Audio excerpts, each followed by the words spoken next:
Hey everybody, this is Jay for BuyAuto Parts with the We Make It Easy video series. Today we're going to change some O2 sensors on a 2003 Dodge Ram pickup truck. We've got our quality replacement sensors with the actual clip right on there, so it's going to be real easy. Plug it into the factory wiring harness. All you're really going to need for this is either a 22mm open wrench or one of these fancy little open-sided O2 sensor sockets, which can be purchased at any auto parts store. And just going to get the truck up off the ground a little bit, crawl under there, pull the sensors off, replace them with the new ones, and we should be good to go.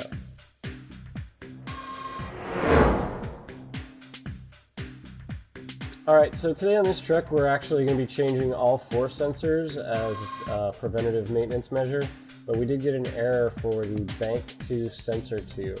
And you may hear that or read it on the internet when you're purchasing your parts. Bank 1 is actually going to be the driver's side on this vehicle, and Bank 2 is going to be the passenger side. On different cars they refer to these things differently. If you have a front wheel drive car, it's actually a front and back rather than a left and right. So you're going to want to be specific with that when you're ordering your parts. And if you have any questions, of course you can call in, talk to one of our service reps, and they'll help you out. So Bank 1 and Bank 2, and then you've also got, in this case, Sensor 1 and Sensor 2 on each bank. So there's 4 sensors total. By Sensor 1, we're referring to the one that comes before the catalytic converter, and Sensor 2 is the one that comes after the catalytic converter. And there are 2 catalytic converters on this, one on the driver's side, one on the passenger side. So Bank 1, Bank 2, Sensor 1, Sensor 2. Right now, because we have the easiest access to Sensor 2 on the Bank 1 side, we're going to start there. And I'm just going to use an open-end 22mm wrench and break that free. And it should be finger tight now. We can go ahead and twist that off. Again, if you live in an area where rust is a problem, you might want to soak this in some sort of solvent, PE Blaster or WD-40 to help break that free. So I'm going to go ahead and reach the wrench up here now and go ahead and loosen our other sensor.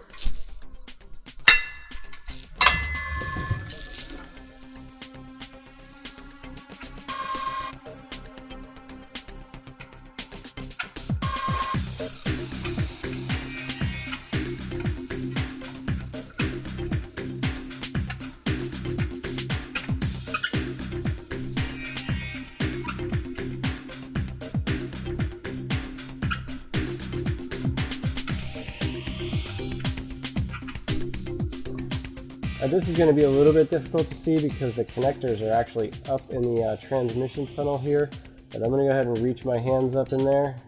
I don't know if you can see this or not.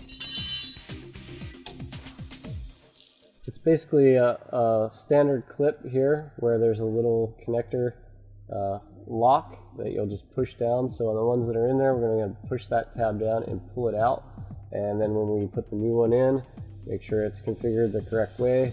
Push it in till it clicks and you'll be all set.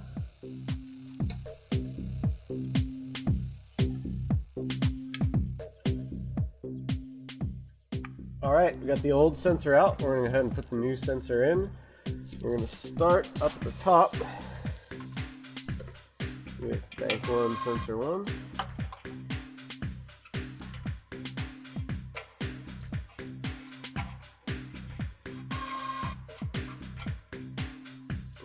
Thread it in, grab our wrench,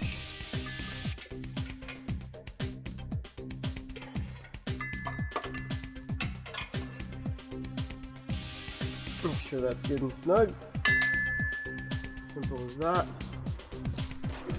Go ahead and reach up in there and get that plugged in.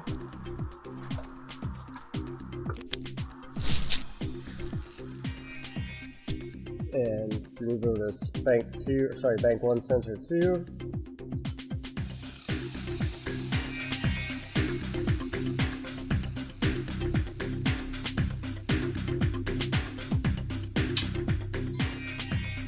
That makes it plugged up. Go ahead and plug that in up here. Perfect. That's it. We'll move over to the passenger side to do Bank 2.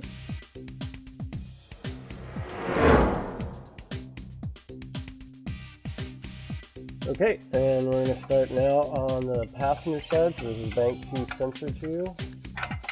And get a wrench on there. Break it free.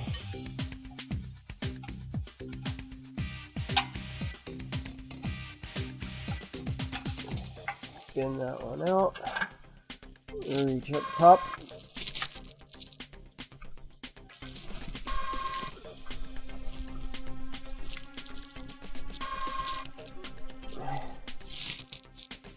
Push the button in. Pull the sensor out. Go ahead and put a new one in here.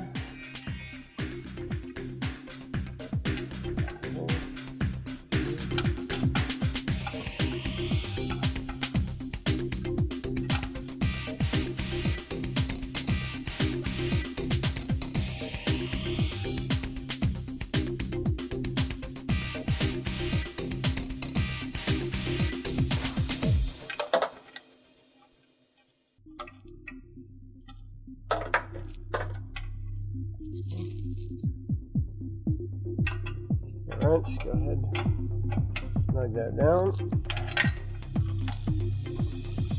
Plug our clip back in and we can move to the last of the 4 sensors. Okay, now we're on bank 2 sensor 1 here. Go ahead and break that free.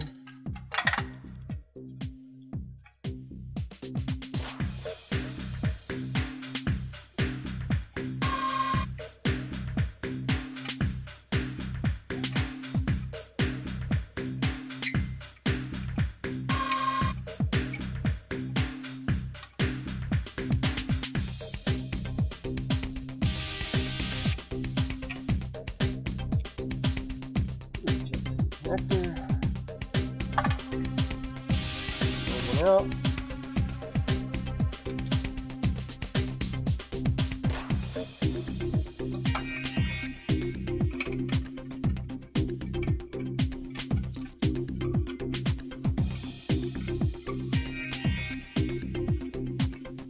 We'll get screwed in.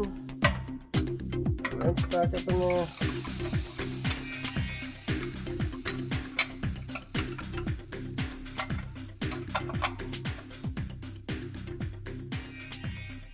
Down.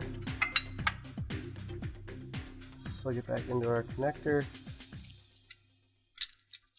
and we're on our way.